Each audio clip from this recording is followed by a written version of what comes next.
Este hombre esgrimió su necesidad como el único argumento que podía tener para accesar a Jesús. Y la respuesta de Jesús, hermanos, versículo 50. Ve, ¿tu hijo qué? Vive. Vuelve a tu casa, que tu hijo vive. Era la 1 de la tarde, hermanos, la hora séptima después del amanecer. 1 de la tarde, el Señor Jesús lo miró a los ojos y le dijo: regresa, que tu hijo a partir de este momento queda sano. Hermanos, esto era un asunto que ese hombre no estaba acostumbrado a tener. Acuérdense que el eslogan de su vida era ¿qué? Ver para creer. Ahora le toca creer en un milagro sin haberlo ¿qué? Visto. Le toca creer sin ver. Durante toda su vida, a lo largo de toda la historia de su existencia, el hombre había alimentado esa manera de vivir, ver para creer. Pero ahora, cuando se encuentra con Cristo, se da cuenta que con Jesús no es ver para creer, sino creer sin ver. Y ocurrió un milagro. Y no me estoy refiriendo a la sanación del muchacho. El milagro es la última parte del versículo 50. Ese hombre que estaba acostumbrado a ver para creer, comenzó a creer sin ver. Y el hombre creyó lo que Jesús le había dicho. El hombre creyó. ¡Wow! Eso es un milagro. Que un incrédulo comience a ejercer fe es un milagro. La fe no nace espontáneamente del corazón humano. La fe es un don de Dios. Y en ese momento el don de Dios fue puesto en el corazón de ese individuo. Y el hombre creyó. La Biblia dice que se tardó en llegar a su casa. Era la 1 de la tarde. Había podido llegar, si se apresuraba a pie, 4 horas, llegar a las 5 antes de la puesta del sol.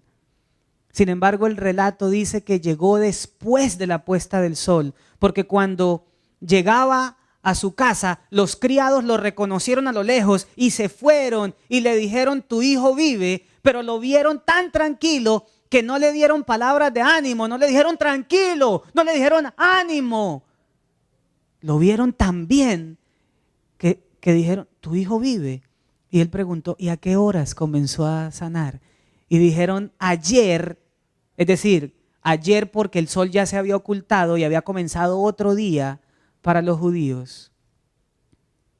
Ayer a las 7, es decir, la hora séptima, después del amanecer, el niño comenzó a recuperarse y la palabra de Dios refiere que esa era la hora exacta en la que Jesús le había dicho: tu hijo vive.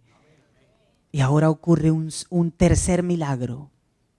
Aparte de la fe del hombre y de la restauración del muchacho, y creyó él con toda su casa. Es decir, la madre del muchacho y las hermanas del muchacho y los criados que vivían ahí, toda la familia se convirtió en creyente, pero no en creyente de cualquier cosa. Todos creyeron en Cristo Jesús. Ustedes y yo vamos a ver esa familia en la patria celestial. Queridos hermanos, a lo mejor nuestra formación académica, nuestra estancia en este país, nos ha estado moldeando bajo el concepto de ver para creer. Muchos de nosotros nos animamos a creer un poco más en la Biblia si de repente la arqueología demuestra que en sus hallazgos que lo que la Biblia dice es verdad. Entonces, ¡ay, qué bueno! Podemos creer en la Biblia porque la arqueología nos lo dice. O porque la NASA realizó tal o cual investigación que nos permite tener un poco de credibilidad en la Biblia. Ver para creer. No, hermano. No, Señor. Con Jesús no es ver para creer. Con Jesús es creer sin ver. Es pues la fe, la certeza de lo que se espera, la convicción de lo que no se ve. Cuando el apóstol Pablo habla de Dios, hay unas palabras que me encanta. Dice algo como esto, que el Señor ve las cosas que no son como si fueran. Es decir, el campo de acción que rodea a Dios es un campo de acción al cual yo puedo accesar solamente por la fe. El Señor quiere que nos hagamos semejantes a Él y que nosotros también vemos las cosas que aún no son como si fueran. Tú y yo nos proclamamos creyentes del advenimiento, porque aunque no lo hemos visto venir en las nubes del cielo, porque aunque no ha aparecido la señal del Hijo del Hombre, tú y yo estamos ciertos, seguros, con completa certeza del que ha de venir, vendrá. Yo quiero que esa fe podamos nosotros ejercerla, empezando por mí mismo, en las situaciones actuales. Es probable que tú estés viendo un cuadro de imposibilidad humana. Es probable que tú estés frente a una situación que lo que estás viendo te están diciendo, esto no tiene arreglo, esto no tiene remedio, aquí no hay nada que hacer. Pues el Señor quiere que tú veas las cosas que no son como si fueran.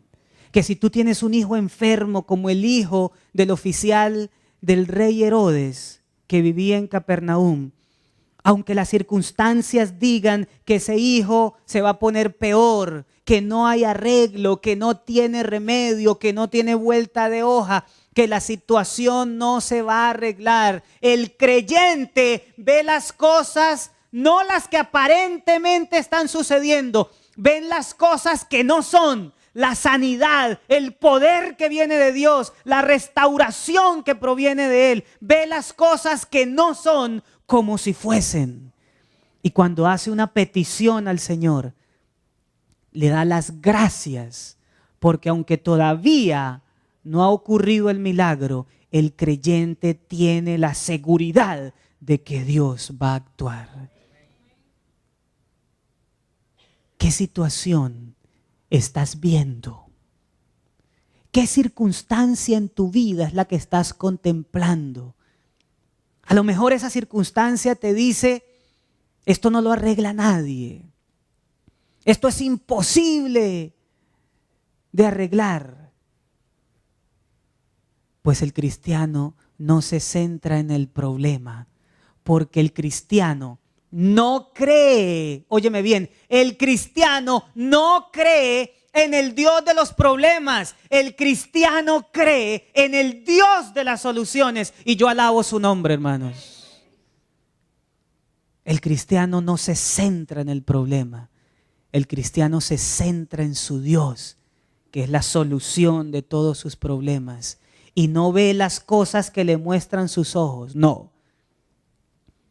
Él ve las cosas que no son como si ya hubieran ocurrido.